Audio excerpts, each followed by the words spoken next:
Masjid Raya Al-Jabbar Bandung didesain pada 2015 sebagai masjid raya tingkat provinsi.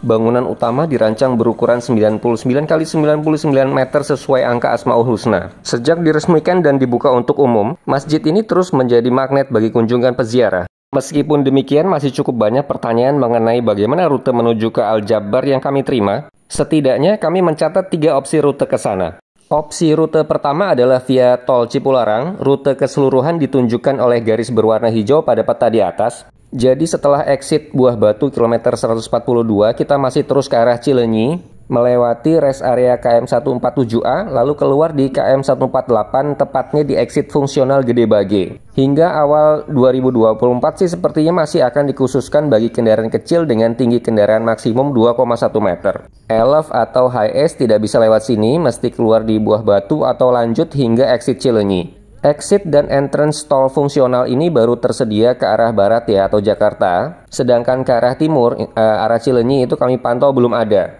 Seperti tampak di video ini, kondisi jalannya ya sudah 90% jadilah. Tapi di beberapa spot gitu masih agak bergelombang. Di sebelah kanan terlihat Masjid Raya Al-Jabbarnya sudah kelihatan ya, yang itu.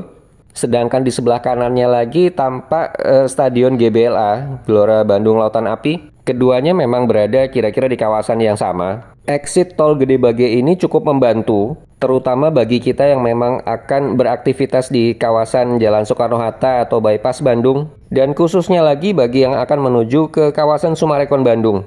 Karena nanti akan kami tunjukkan pada video ini ya, bahwa exit tol ini nanti akan langsung mengarah ke Bundaran Sumarekon. Sepanjang kiri kanan jalan akses tol ini tampak diberi pagar yang cukup tinggi, karena memang anginnya cukup kencang, dan kita sedang melintasi beberapa jalan lain di bawah sana, mulai dari Jalan SOR Stadion GBLA, lalu beberapa jalan lain yang nantinya akan bermuara ke Jalan Gede Bage Selatan. Di sebelah kiri jalan akses tol ini adalah Jalan Gede Bage Selatan ya. Jalan Gede Bage Selatan itu merupakan urat nadi atau jalan lama lah, penghubung dari kawasan Sapan, Bojong Soang ke Jalan Bypass. Oke, ini kita sudah tiba di gardu tol fungsionalnya. Terlihat masing-masing tersedia 2 gardu untuk arah keluar dan masuk tol. Tapi kok di samping kami ada truk bisa keluar juga? Iya, mungkin somehow desain baknya itu tidak sampai 2,1 meter tingginya. Karena di exit tol KM 148 tadi kan ada besi penghalang atas kendaraan ya.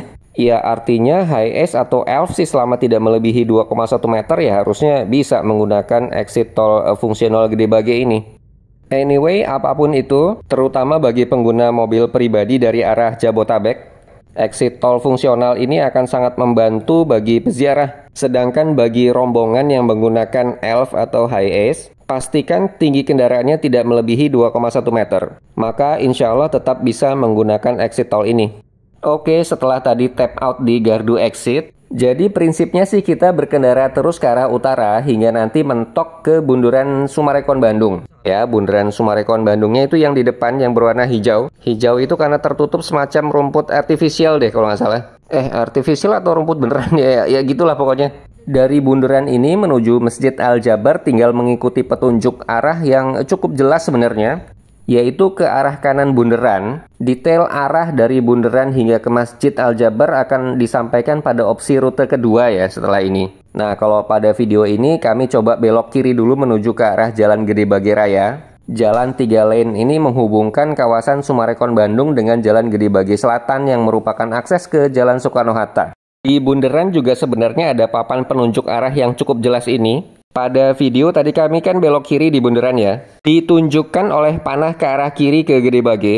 Jalan ini penting karena merupakan akses bagi opsi kedua yang akan kami tunjukkan berikut. Pada peta ini Jalan Gede Bage yang merupakan ujung dari video pada opsi pertama itu kami tandai. Jadi kita datang dari sebelah kiri, itu Jalan Gede Bage Selatan. Kalau diteruskan lagi ke atas atau utara, Jalan Gede Bage Selatan ini akan bermuara pada perempatan Jalan Soekarno-Hatta Gede Bage. Itu perempatan besar, pasti mudah dikenali. Ada traffic light di perempatan ini, berada dekat Terminal Peti Kemas Gede Bage. Ikuti terus jalan ini ke selatan, melewati pintu pelintasan kereta api, ya di sini mungkin agak tersendat, hingga akhirnya belok kiri memasuki kawasan Sumarekon Bandung.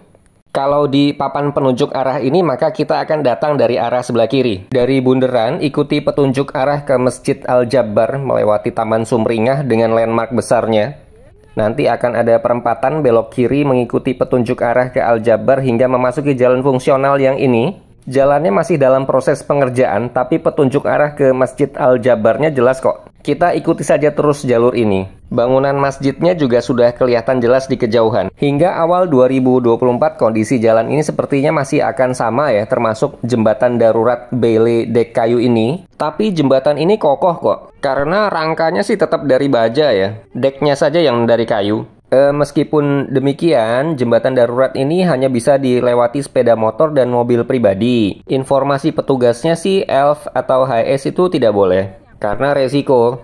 Setelah melewati jembatan Bailey ini, terdapat loket untuk tiket masuknya. Di sini kita hanya mengambil tiket masuk kendaraannya saja, sedangkan pembayarannya nanti saat keluar. Sekali lagi hanya tiket masuk kendaraan ya parkir lah, sedangkan pengunjungnya ya gratis. Namanya juga ke masjid ya. Kalau dari sini sih tinggal mengikuti jalan saja. Tapi terus terang karena ini adalah kunjungan pertama kami ke Masjid Al-Jabar, kami agak sedikit kesasar sebenarnya. Walaupun sesungguhnya masjidnya sudah kelihatan banget, tapi justru agak bingungnya itu di sini. Kalau dilihat di depan ada mobil warna hitam yang keluar dari jalan di sebelah kanan yang itu, harusnya kita belok kanan di sini nih. Nah, yang sebelah kanan ini harusnya masuk ke sana untuk menuju ke area parkir kendaraan. Tapi karena kami malah jalan terus, jadinya kami harus berputar balik. Tapi ya nggak apa-apa sih sambil lihat-lihat area parkir ya. Ini terdapat kantong parkir cukup banyak nih, untuk bis-bis besar juga tersedia di sini. Nah, setelah tadi berputar balik, kami menuju ke arah masjidnya lagi, tapi kali ini dari sebelah timur. Jadi masjidnya tampak ada di sebelah kiri kami. Sedangkan tadi waktu datang dari arah jembatan Bailey itu kan masjidnya ada di sebelah kanan ya. Belok kiri di sini menuju Jalan Cimencrang namanya. Jalannya tidak seberapa lebar. Ya, pas untuk dua mobil berpapasan lah. Tadinya sih sebelum Masjid Al-Jabar ini berdiri, sepertinya ini ya jalan pemukiman biasa. Tapi sekarang jangan ditanya, di sebelah kiri jalan itu banyak banget kios-kios warga gitu ya. Menjajakan makanan dan minuman ringan lah. Karena memang jika kita datang ke Masjid Al-Jabar pada siang hari seperti pada video ini nih, itu panas banget dan bikin haus. Tinggal mampir saja ke salah satu kios yang berderet di sebelah kiri. Bisa dilihat di sini di kiri kanan jalan ini banyak banget warga sekitar yang menjajakan makanan, terutama sih minuman sih. Jadi kita yang melintas di Jalan Cimencrang ini ya agak berhati-hati saja. Karena seperti tadi kami sebutkan ya, bagaimanapun jalan ini nggak terlalu lebar. Sementara aktivitas masyarakat di jalan ini sangat tinggi. By the way nih, mungkin belum banyak yang tahu bahwa di puncak Masjid Al-Jabar ini sebenarnya terdapat makara. Makara itu istilah bagi puncak dari suatu struktur begitu. Nah, makara atau puncak masjid ini ternyata berbentuk elemen tusuk sate dengan 5 bola loh, seperti yang ada pada Gedung Sate, Bandung. 5 bola tersebut kalau di masjid ini melambangkan 5 rukun Islam. Sedangkan bagian puncak Gedung Sate itu memiliki 6 bulatan yang melambangkan biaya yang dihabiskan untuk membangun gedung ini, yaitu 6 juta gulden pada saat itu. Oke, ini kami sudah masuk ke area parkir Masjid Al-Jabar. Kelihatan banget di sini 4 menara Masjid Al-Jabar yang berbentuk pensil dengan ornamen warna-warni biru, kuning, dan ungunya yang luar biasa. Desain pensil itu diambil dari falsafah Iqra agar kita tetap gemar membaca dan mencari ilmu lah secara umum. Masing-masing menara masjid ini tingginya 99 meter, yang sesuai juga dengan angka Asmaul Husna. Tampak terdapat cukup banyak toilet portable di area parkir ini. Kapasitas parkir di sini sebenarnya banyak banget. Tapi ya tetap saja pada masa ramai peziarah sih katanya ini nggak cukup. Antusiasme warga emang luar biasa sih ya. Oke, jadi secara umum opsi rute kedua adalah seperti yang sudah kami sampaikan. Mulai dari akses ke kawasan Sumarekon dari Jalan Gede Bage Selatan hingga ke area parkir Masjid Al-Jabar.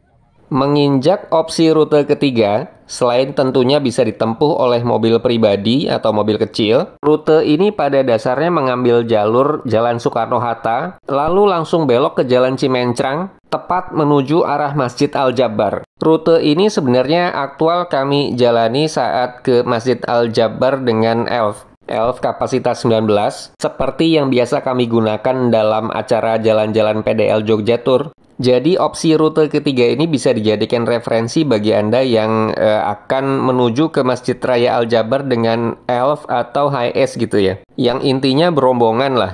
Video ini memperlihatkan saat kami memutari Bundaran Cibiru.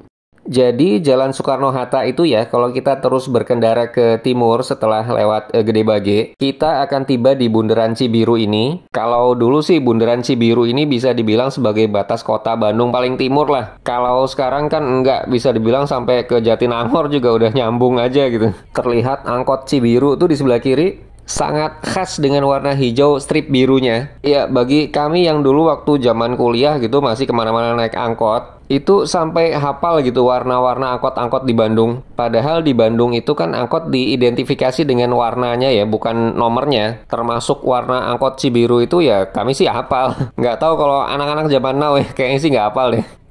Oke, di depan belok ke kiri itu sudah ke Jalan Cimencrang, kita masuk ke sana. Jalan Cimencrang ini cukup lebar kalau di bagian sini ya. Maksudnya di bagian yang berbatasan dengan Jalan Soekarno-Hatta ini, aksesnya untuk dua mobil berpapasan sih masih lega banget.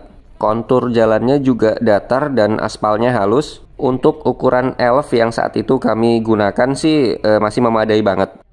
Jalan Cimencrang ini sebenarnya paralel dengan Jalan Gede Bage yang kami angkat sebagai opsi rute kedua tadi. Jadi orientasi kedua jalan ini adalah utara-selatan, kita menuju ke selatan. Kalau di opsi kedua tadi, perempatan Jalan Soekarno-Hatta dengan Gede Bage-nya itu ditandai dengan traffic light yang cukup besar. Sedangkan di opsi 3 ini, pangkal Jalan Cimencrang tadi tidak ada traffic light-nya ya, hanya pertigaan biasa. By the way, di sebelah kanan jalan terlihat Masjid Al-Jabarnya sudah kelihatan jelas. Di penggal jalan yang ini, di sebelah kanan jalannya terlihat masih cukup banyak tanah lapang, ditumbuhi rerumputan begitu. Nggak heran kalau dalam waktu tidak terlalu lama nanti sudah berubah jadi objek apa gitu. Karena kan biasanya jika ada spot utama seperti Masjid Al-Jabar itu, akan menyusul nanti bermunculan fasilitas-fasilitas pendukungnya. Ya, bisa apa sajalah untuk mendukung aktivitas peziarah yang menuju ke Masjid Al-Jabarnya. Oke, ini kami sudah tiba di lintasan kereta api. Paralel tentunya dengan opsi rute kedua tadi ya, di sana juga ada pelintasan kereta api. Saat kami ke sana sih bukan rush hour. Kalau sedang jadwal padat di sini ya jauh lebih ramai dan bisa crowded banget saat kereta api melintas seperti saat ini. Tapi untungnya lalu lintas terlihat cukup tertib ketika itu. Nah, kalau di sini sih sudah sama dengan opsi rute kedua tadi ya. Setelah melewati pintu kereta api tadi, kita akan tiba di perempatan jalan. Kita kan sebenarnya mau langsung terus atau belok kanan untuk menuju area parkiran Masjid Al-Jabarnya. Tapi nggak bisa, kita harus belok kiri dulu seperti kami saat ini. Kita belok kiri lalu muter balik di sini. Ya, persis sama dengan rute kedua yang tadi kami tunjukkan pada video sebelumnya. Kami juga mutar balik di sini. By the way, di pelintasan balik ini kelihatan loh itu Stadion GBLA, Gelora Bandung Lautan Api. Di sebelah kiri jalan megah banget ya. Menurut Pak Supir Elf kami, rute untuk bis besar itu menggunakan aksesnya stadion. Tapi kami juga nggak tahu pasti, karena kan belum pernah melintasi sendiri. Jadi di sini kami belum bisa memberikan saran atau rekomendasi bagi bis itu rutenya lewat mana untuk menuju ke Masjid Al-Jabar. Tapi kalau menurut sopir Elf kami sih, sopir bis pasti sudah tahu lah rute mana yang seharusnya diambil yang paling aman gitu untuk menuju ke Masjid Al-Jabar. Kantung-kantung parkirnya di sebelah kiri jalan terlihat cukup banyak. Demikian pula kios-kios penjual menjajakan aneka jajanan, makanan, minuman, atau souvenir juga cukup banyak tersedia di sini. Nah, perempatan ini adalah tempat di mana kita juga belok kiri pada opsi rute kedua yang sudah kami tunjukkan sebelumnya. Sebelah kanan adalah Jalan Cimencrang, kita tadi datang dari sana ya. Sedangkan di depan adalah hook area masjidnya. Cukup banyak kami lihat peziarah yang berjalan kaki di sini. Ini sebenarnya cukup jauh loh kalau jalan kaki dari area jalan ini ke dalam masjidnya. Tapi mungkin juga para peziarah itu tadi nggak dapat parkir mobil di area dalam. Jadi harus parkir di luar. Di luar itu ya sepanjang area jalan ini gitu ya.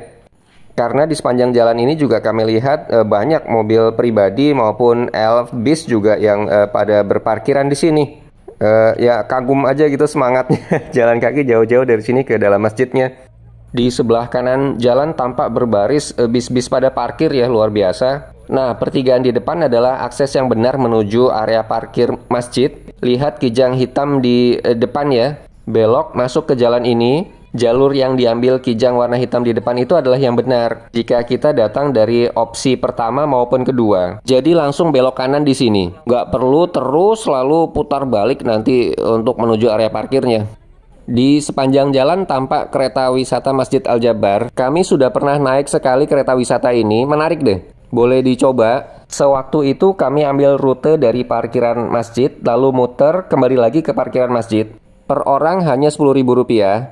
Oke, tampak elf kami berwarna hitam sudah tiba di area parkiran masjid. Ini adalah area parkiran yang sama dengan yang kami tunjukkan pada opsi kedua sebelumnya. Jadi terkonfirmasi bahwa baik mobil pribadi maupun elf HS bisa parkir di sini. Kalau bis besar sih pasti nggak bisa ya. Di sebelah kiri itu loh kereta wisata yang tadi kami sebutkan. Kami naik di sini, muter lalu kembali lagi ke sini. Oke, demikian video kami mengenai 3 opsi rute perjalanan menuju ke Masjid Al-Jabar, baik dari arah tol Cipularang maupun arah utara di Jalan Soekarno-Hatta. Mudah-mudahan bisa menjadi referensi. Goodbye for now.